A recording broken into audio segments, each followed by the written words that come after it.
Hello दोस्तों, welcome to pharma angel 27। मैं आज आप सभी को फार्मास्यूटिकल ऑर्गेनिक केमिस्ट्री फर्स्ट का यूनिट सेकंड स्टार्ट करने जा रही हूँ। यूनिट सेकंड में आप सभी को पढ़ना है एल्केन, एल्कीन और कॉन्जुगेटेड डाइईन के बारे में, जिसमें एल्केन क्या होता है, हाइब्रिडाइजेशन क्या होता है, एल्कीन क्या होता है, कॉन्जुगेटेड डाइईन क्या होता है, इसके बारे में पढ़ेंगे। अब सबसे पहले हम लोग पढ़ लेते हैं हाइब्रिडाइजेशन। हाइब्रिडाइजेशन क्या होता है? हाइब्रिडाइजेशन जो है, जोसेफ नाम के एक साइंटिस्ट थे, उन्होंने 1767 में डिस्कवर किया था। उनके हिसाब से जब ओवरलैपिंग होता है दो ओल्ड ऑर्बिटल का, पुराने ऑर्बिटल का, जैसे एस नाम का कोई ऑर्बिटल है और पी नाम का ऑर्बिटल है, ये दोनों मिलते हैं, then formation of new orbital, तब मिलके बनाता है एक नया ऑर्बिटल sp। इसे बोलते हैं हाइब्रिड ऑर्बिटल, और इस प्रोसेस को बनने के बोलते हैं हाइब्रिडाइजेशन। समझ में आया हाइब्रिडाइजेशन क्या होता है? जब दो ओल्ड ऑर्बिटल, जैसे यस नाम का एक ऑर्बिटल हो, एक पी नाम का ऑर्बिटल हो, दो पुराने ऑर्बिटल मिलते हैं और एक नया ऑर्बिटल बनता है sp, उसको बोलते हैं हाइब्रिड ऑर्बिटल। और इस ऑर्बिटल को क्या बोलते हैं? हाइब्रिड। ये हाइब्रिड है। जैसे फसल्स में नहीं होते कि दो चीज के बीज को डाल दिए, बो दिए, तो बाद में एक नया फसल तैयार होता है। इसी तरीके से होता है कि जब यस और पी मिलता है तो एक नया ऑर्बिटल बनता है sp ऑर्बिटल। इसको हाइब्रिड ऑर्बिटल बोलते हैं क्योंकि ये हाइब्रिड हो चुका है, दोनों का मिक्सिंग है, और इस पूरे प्रोसेस को हाइब्रिडाइजेशन बोलते हैं। ठीक है। अब होता है टाइप्स ऑफ हाइब्रिडाइजेशन। तो ये 6 टाइप का होता है: sp1, sp2, sp3, sp3d1, sp3d2 and sp3d3। ठीक। और जब sp3d3 होता है, after sp3d3 not because electron sharing octet is complete. sp3d3 के बाद क्यों और नहीं होता, क्यों d4 d5 ये सब नहीं होता? तो इसका एकमात्र रीजन है क्योंकि इलेक्ट्रॉन शेयरिंग यहाँ से रुक जाता है और ऑक्टेट जो होता है वो कंप्लीट हो जाता है 7, so not other than type. इसके बाद से ऑक्टेट पूरी हो जाती है। जैसे यस p3 ये फुल हो गया, एक डी का है, तो ऑर्बिट जब पूरा फुल हो गया तो नया ऑर्बिट का चार्ज है नहीं, इसकी वजह से sp3d3 के बाद से नहीं होता है। अब बोलता है परसेंट यस कैरेक्टर जितना ज़्यादा होगा, इलेक्ट्रोनेगेटिविटी इस कंपाउंड का ज़्यादा होगा। अब परसेंट यस कैरेक्टर कैसे निकालते हैं? तो यहाँ sp1, sp2, sp3 तीनों कंपाउंड से हम यहाँ पर परसेंट यस कैरेक्टर देख लेते, जो जिसका सबसे ज़्यादा होगा वो सबसे ज़्यादा इलेक्ट्रोनेगेटिव होगा। तो इससे हमें पता चल जाएगा कि sp सबसे ज़्यादा इलेक्ट्रोनेगेटिव है, sp2 है, sp3 है। अब आता है sp1। sp1, sp2, sp3 क्या होता है? sp1 जो होता है उसका सिग्मा बॉन्ड, अच्छा सिग्मा बॉन्ड, पाई बॉन्ड अभी बताएंगे क्या होता है, पर इसमें सिग्मा बॉन्ड 2 होता है, और sp2 में 3 होता है सिग्मा बॉन्ड, और sp3 में 4 होता है। यही बॉन्ड एंगल sp का 180 डिग्री होता है, sp2 का 120 डिग्री होता है, sp3 का 109 डिग्री 28 होता है। sp का जो होता है वो लीनियर बनाता है स्ट्रक्चर, इसका ट्रायंगल बनता है, इसका क्यूबॉइड टाइप मतलब बनता है। देख लीजिए 4 ऑर्बिटल का। परसेंटेज कैरेक्टर निकालने का एक फॉर्मूला होता है 1 यस प्लस पी इंटू 100। यहाँ यस 1 है, p1 है, 1 1 2, 2 गुणे 100 तो 50% sp आ गया। यहाँ sp2 है और यहाँ पर sp2 है तो 3 सिग्मा है, यस 1 है, p2 है, दोनों मिलाकर 3 हो गया, 3 गुणे 100। यहाँ यस 1 है, p3 है, तो 3 + 1 4, तो 1/4 इंटू 100, जितना परसेंटेज निकला निकाल दीजिए। और परसेंट ऑफ यस कैरेक्टर आपको पता चल गया, और इसका ज़्यादा है तो इसका इलेक्ट्रोनेगेटिविटी ज़्यादा होगा। अब आता है हाइब्रिडाइजेशन में क्या होता है सिग्मा, क्या होता है पाई, ये जानने के लिए। तो जिसमें सिंगल बॉन्ड है उसको 1 सिग्मा बोलते हैं, जिसमें पाई बॉन्ड है वो, जिसमें सिग्मा बॉन्ड है सिंगल बॉन्ड है वो एक सिग्मा, जिसमें डबल बॉन्ड है उसमें दो, एक सिग्मा और एक पाई होता है, ठीक। जिसमें ट्रिपल बॉन्ड है उसमें पहला वाला सिग्मा और दो ही पाई होता है। जैसे एग्जांपल देखिए बेटा, ये एक है तो ये सिग्मा हो गया, यही दो हो गया। सिंगल बॉन्ड यस से सिग्मा, डबल बॉन्ड ये सिग्मा ये पाई, ट्रिपल बॉन्ड ये सिग्मा ये और ये पाई, दो हो गया पाई, ये भी और ये भी, ठीक। इसी तरीके से होता है। अब ऐसे ही होता है। अब यहाँ देख लीजिए, ये एसपी आपको बता दे क्या होता है, द एटॉमिक ऑर्बिटल इंटरमिक्सिंग, मतलब कोई ऑर्बिटल एटॉमिक है ये इंटरमिक्सिंग मिलता है सेम एनर्जी लेवल से, जैसे यस मिला तो पी भी मिला और दोनों मिलकर जो नया ऑर्बिटल बनता है उसको हाइब्रिडाइजेशन बोलते हैं। फिर इसके टाइप्स बताएं। फिर एसपी क्या होता है, जिसमें एक सिग्मा एक यस एक पी मिलता है और नया हाइब्रिडाइजेशन बनाता है, उसे बोलते हैं एसपी। मैंने बोला है क्या, इसका सब कुछ बताया ही है आपको। फिर आता है sp2 में एक यस दो पी रहता है, मैंने बताया था, जैसे एग्जांपल C2H4, ठीक। sp3 एक यस 3p, ये भी आपको बताया था। सिग्मा क्या होता है, पाई क्या होता है, सिग्मा एक किस में होता है, पाई किस में होता है, स्ट्रक्चर क्या होता है, सब कुछ पता चल गया था। जितना सिग्मा एस कैरेक्टर ज़्यादा होगा उतना इलेक्ट्रोनेगेटिविटी ज़्यादा होगा। अब मैं आपको बताऊंगी एल्केन। एल्केन जो होता है एक ऑर्गेनिक कंपाउंड है जिसमें कार्बन हाइड्रोजन होता है, only bond with alkane. Alkane से क्या होता है, कार्बन और हाइड्रोजन जुड़े होते हैं, और जैसे इसका फॉर्मूला होता है CnH2n+2, और एन इक्वल टू कुछ भी हो सकता है, 1 2 3 मेथ एथ प्रो ब्यूट कुछ भी हो सकता है। और कार्बन सिंगल बॉन्ड कार्बन से जुड़ा होता है या कार्बन हाइड्रोजन से जुड़ा होता है, और इसके सिवा कुछ नहीं, इसे हाइड्रोकार्बन बोलते हैं। क्या बोले, एक ऑर्गेनिक कंपाउंड है जिसमें कार्बन होता है हाइड्रोजन होता है, इसका फॉर्मूला ये होता है, ये एक हाइड्रोकार्बन कहलाएगा क्योंकि कार्बन और हाइड्रोजन होता है। अब आता है एल्केन। जैसे मान लीजिए एल्केन में हमने आपको बोल दिया कि एक कार्बन कंपाउंड बनाओ, फिर क्या बनेगा, मेथेन, ठीक। हमने बोला कि 3 कार्बन का बनाओ, क्या हो गया, प्रोपेन। ये क्या हो गया, सैचुरेटेड, और इसमें क्या हो गया, सिंगल बॉन्ड। इतना समझ में आया। अब मेथेन है, तो मेथेन है तो एक कार्बन कंपाउंड है, एक कार्बन के साथ 4 हाइड्रोजन जुड़ गया, इस फॉर्मूले में रखेंगे आपको पता चल जाएगा। जैसे मेथेन है, ठीक, फॉर्मूला क्या है, CnH2n+2। मेथ को क्या बोलते हैं, मेथ को एक कार्बन, यहाँ रख दीजिए C1H2 × 1+2, तो C1H4, C1 है H4 है, तो इसमें sp3 हाइब्रिडाइजेशन हुआ, इसका बॉन्ड एंगल कितना बनता है, 109 डिग्री 28। मैंने बोला था ना sp3 का कितना था, sp3 था तो मैंने बोला था कि कितना % बनता है, ये देख लीजिए जितना बनता है 109.28, जो sp3 का था वही बना दिया गया, ठीक। अब आता है method of preparation of alkane. Alkane बनता कैसे है, तो हाइड्रोजिनेशन एक प्रोसेस होता है, या हाइड्रोजिनेशन या फिर डी कार्बोक्सिलेशन या रिहाइड्रेशन या हाइड्रोक्सिलाइसिस की मदद से बनता है ग्रिनार्ड रिएजेंट से।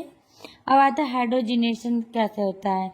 हाइड्रोजिनेशन क्या होता है कि जैसे डबल बॉन्ड है या ट्रिपल बॉन्ड है, तो ये निकल कैटालिस्ट के प्रेजेंस में ये अपने बॉन्ड को तोड़ता है और बन जाता है सिंगल बॉन्ड लग जाता है। जैसे यहाँ डबल बॉन्ड था, निकल कैटालिस्ट इतना स्ट्रांग होता है कि इसको तोड़ देता है डबल बॉन्ड को और सिंगल बॉन्ड बन जाता है, एल्केन बन जाता है।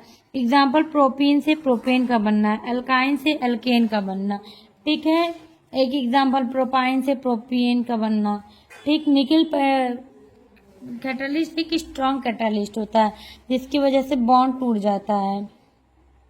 अब आता है rehydration, reduction of alkyl halide.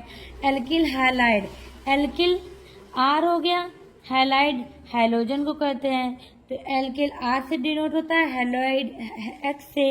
आइपक nomenclature जब मैं आप लोगों को पढ़ा रही थी उसमें मैंने बताया था ना कि किसको क्या बोलते हैं, एक्स किसको बोलते हैं, आर किसको बोलते हैं, सब कुछ समझाया था ना।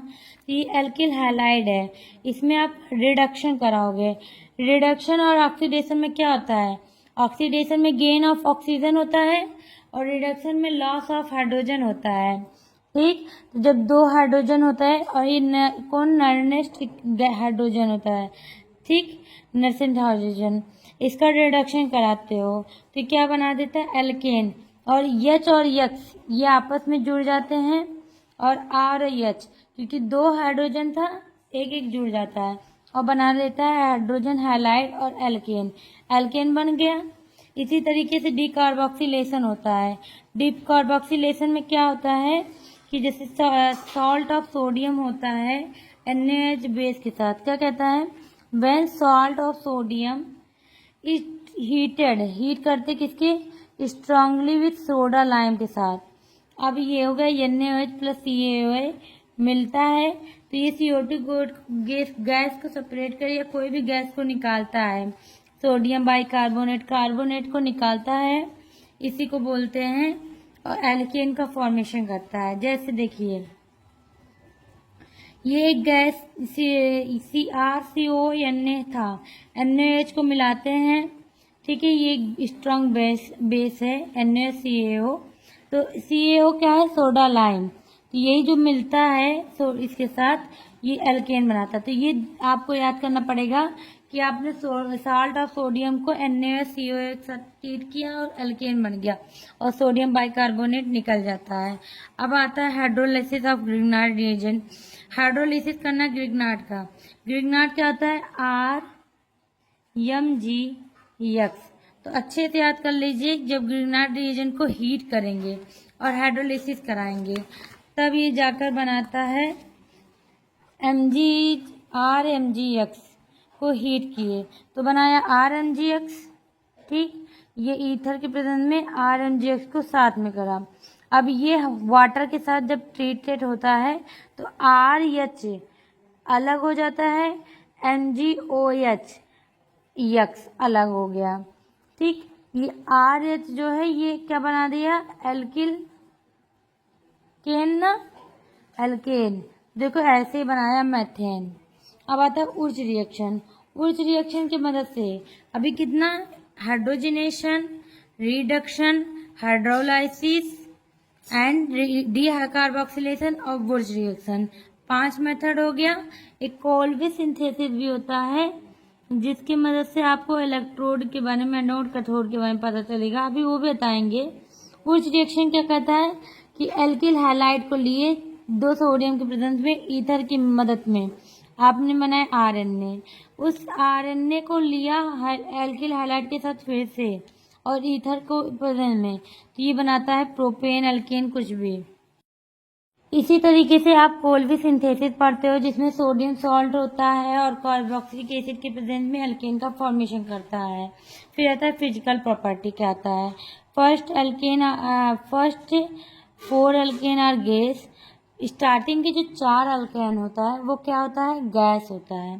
15 colourless liquid and other higher alkane are wax like solid, ठीक। कुछ जो 4 स्टार्टिंग के अल्केन होते हैं वो गैस होते हैं, 15 अल्केन जो होते हैं कलरलेस होते हैं, लिक्विड होते हैं, और उसके हायर अदर जो होते हैं वो बहुत हायर होते हैं जो कि वैक्स लाइक होते हैं। और जो अल्केन होते हैं वो नॉन पोलर नेचर के होते हैं, दे है predict like dissolve like rule, ठीक, वो अपने हिसाब से डिजॉल्व होते, सॉल्युबिलिटी उनकी देखेंगे तो।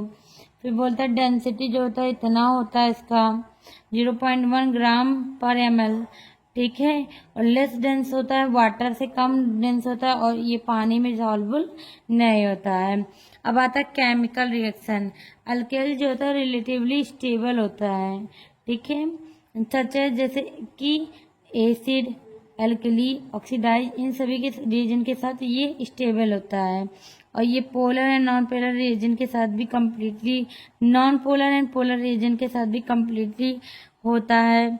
No reaction site at alkane and undergoes 2 type of reaction. Alkane 2 reaction में जाता है, एक सब्स्टिट्यूशन रिएक्शन में जाता है, एक थर्मो कैटालिटिक रिएक्शन के अंदर। फिर पढ़ेंगे हेलोजिनेशन ऑफ एल्केन और free radial substitution of alkene. शब्दों से पढ़ो बेटा कि हेलोजिनेशन मतलब हो गया हेलोजन, कोई भी यक्स क्लोरो ब्रोमोआइड है। यहाँ पर हम लोग पढ़ेंगे क्लोरो के बारे में। एल्केन को जब हेलोजिनेशन से रिएक्शन कराएंगे फ्री रेडिकल बनेगा, बस यही है।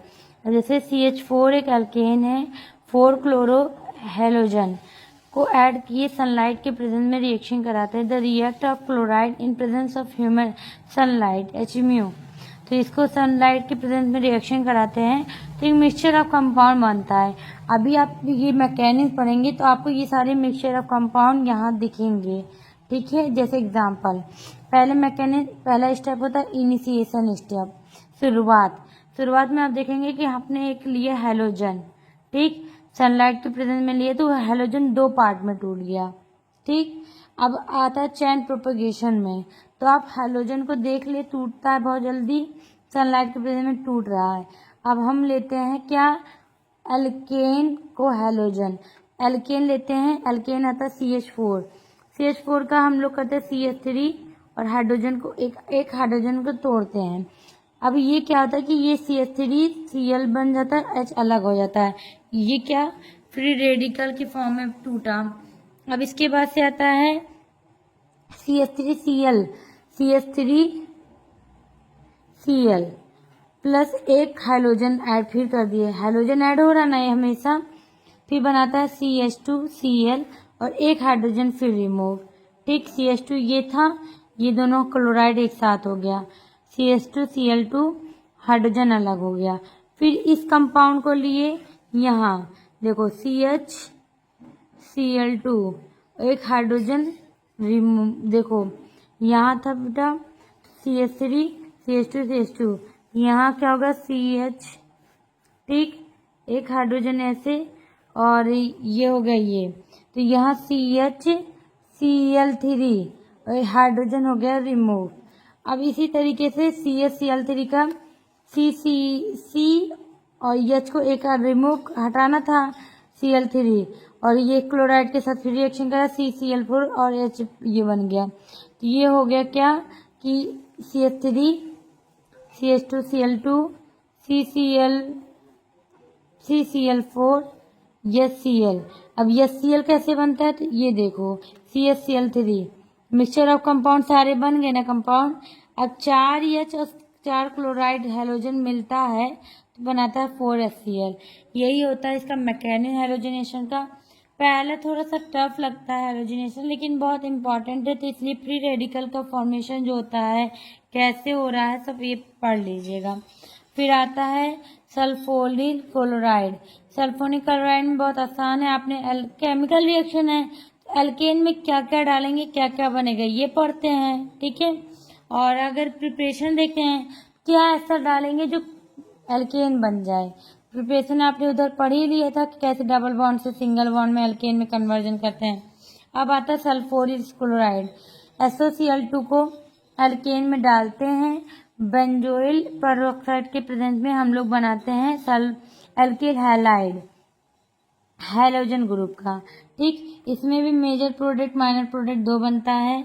नाइट्रेशन रिएक्शन कराएंगे तो एल्केन में नाइट्रेशन कराने के लिए HNO3 को ऐड करेंगे, हीट करेंगे एक अच्छे मतलब एक अच्छे डिग्री सेल्सियस पे हीट किए तो बनाता है नाइट्रो एल्केन, ठीक। इसी तरीके सल्फोनेशन कराएंगे सल्फ्यूरिक एसिड से। अच्छा, रिएक्शन कराते समय हम लोग नाइट्रेशन सल्फोनेशन ऑक्सीडेशन रिडक्शन कुछ कॉमन है उसका जरूर कराते हैं, देख लिया करिए। एल्केन का सल्फ्यूरिक एसिड से कराएंगे तो ये बनाता है प्रोपेन सल्फोनिक एसिड, या एल्केन सल्फोनिक एसिड बनाता है, वाटर रिमूव होता है। इसी तरीके से ऑक्सीडेशन कराएंगे एल्केन का, कार्बन डाइऑक्साइड निकलेगा, वाटर अलग हो जाएगा, ठीक। इसी तरीके से आइसोमेरिज्म करते हैं, तो आइसोमेरिज्म में क्या करते हैं, ये ब्यूटेन फॉर्म में था, ब्यूटेन एक एल्केन है ना, ये बना देता है 2-मेथॉक्सी-प्रोपेन फॉर्मेशन में, क्योंकि यहाँ पर आकर एडिशन हो जाता है, ये ग्रुप इधर आ जाता है। फिर होता है प्रोपाइलेशन, pyrolysis, rocking reaction, cracking reaction. Cracking reaction को कहते हैं क्या, डिकम्पोजिशन होना हीट के प्रेजेंस में पायरोलिसिस कहलाएगा, और इसी को एल्केन का होना तो इसको क्रैकिंग कहेगा। अब एल्केन था, ये एल्कीन बना देता है एब्सेंस ऑफ ऑक्सीजन के। एरोमेटाइजेशन क्या कहता है कि निकल कैटालिस्ट की प्रेजेंस में ये एरोमेटिक बना देता है। एक स्ट्रेट चेन था, इसको एरोमेटिक बेंजीन के फॉर्म में बना दिया। अच्छा, ये एरोमेटिक क्यों है? क्योंकि ये हकल रूल को फॉलो करता है, ये रिंग घूमा करता है। अब कुछ यूजेस है जो आप पढ़ लीजिएगा, आप लिख लीजिएगा। इतना ज़्यादा बहुत ज़्यादा ब्रीफ में, बहुत लेंदी, बहुत टफ नहीं है।